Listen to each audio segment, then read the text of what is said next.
Att resonera om en viss källas trovärdighet och relevans är något du gör i flera skolämnen.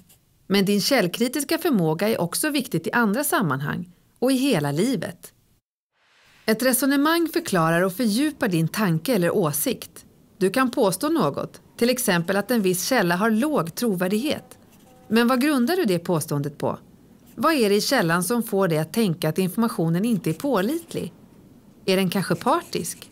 Verkar någon vinkla informationen för att själv vinna på det? För att bedöma kvaliteten på ditt skolarbete och berätta vad du kan utveckla utgår din lärare alltid från kunskapskraven. I kunskapskraven för svenska i årskurs 9 står det bland annat att eleven kan söka, välja ut och sammanställa information från ett varierat urval av källor och för då välutvecklade och väl underbyggda resonemang om informationens och källornas trovärdighet och relevans. Kvaliteten på ett källkritiskt resonemang beror på olika saker. Det är viktigt att ha källkritisk bredd. Det handlar om att beskriva flera olika styrkor och svagheter som källan har. Vi har redan nämnt trovärdighet som ett perspektiv. Du kan också bedöma relevans, alltså på vilket sätt källan är viktig för din frågeställning. Du ska också visa kopplingar mellan källans innehåll och dina argument på ett övertygande sätt. Det gör du genom att ge konkreta exempel.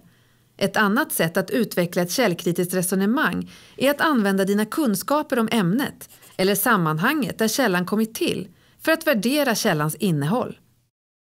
Här kommer ett exempel. Uppgiften är att resonera om 3 olika källors trovärdighet och relevans. Källorna handlar om anonymitet och övervakning på internet. Den första källan är ett blogginlägg från en säkerhetsexpert inom IT. Hon beskriver hur anonymitet både kan skydda och skada. Texten visar alltså både fördelar och nackdelar. Källan blir relevant eftersom den ger mig information om båda sidorna. Samtidigt är den trovärdig eftersom den inte är ensidig. Okej, ditt källkritiska resonemang blir mer utvecklat och underbyggt om du ger konkreta exempel från källorna som stödjer dina slutsatser. Kan du ge exempel på vilka fördelar och nackdelar som källan tar upp? Självklart. IT-experten skriver att anonymiteten å ena sidan kan hjälpa människor att rapportera om saker som pågår som de inte hade kunnat berättat om de inte var anonyma. Å andra sidan kan det användas av kriminella. Dessutom sprids lögner och fördomar av anonyma personer. Bra! När du konkretiserar dina påståenden genom tydlig hänvisning till källans innehåll visar du att det finns stöd för det du säger. Kan man anta att den som har författat källan kan ämnet? Ja, det tycker jag.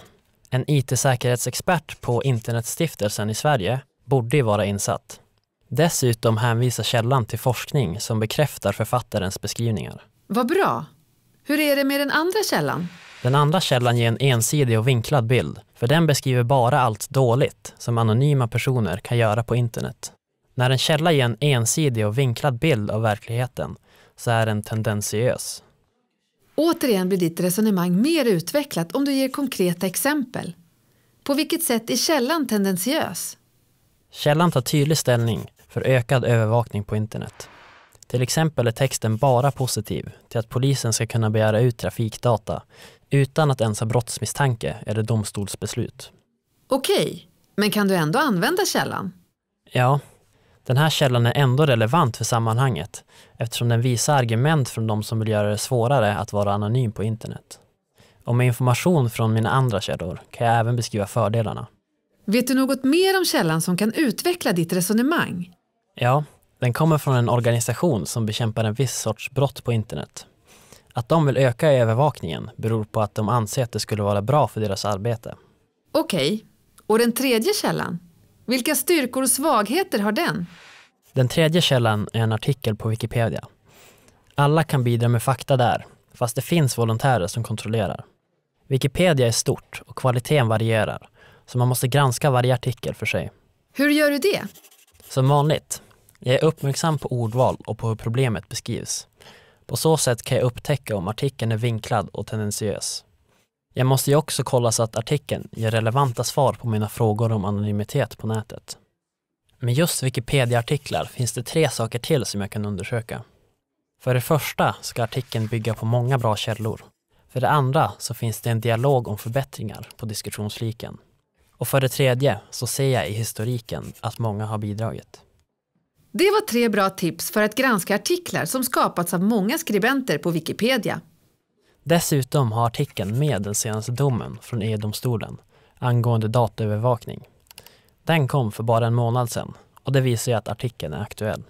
Bra! Nu utvecklade du ditt resonemang ännu mer genom att använda dina tidigare kunskaper om ämnet. Det märks verkligen att ett källkritiskt resonemang kan bli mer utvecklat när du har bra kunskaper om det ämne som källorna behandlar. Nu lämnar vi exemplet.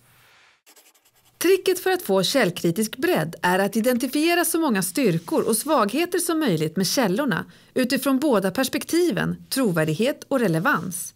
Källkritik handlar inte om att hitta den ultimata sanningen utan om att kunna värdera olika källor. Konkretisera genom att ge exempel från källans information som styrker dina påståenden. Konkreta exempel från källan kan vara väl valda citat eller rättvisande referat av vad källan säger. Kontextualisera genom att använda din egen kunskap om ämnet eller sammanhanget där källan kom till och värdera källan utifrån det. Din källkritiska förmåga kommer du att ha nytta av i alla skolämnen och genom hela livet. På sociala medier är det till exempel en förmåga som alla tränar varje dag. Det är ju viktigt att källgranska det man delar.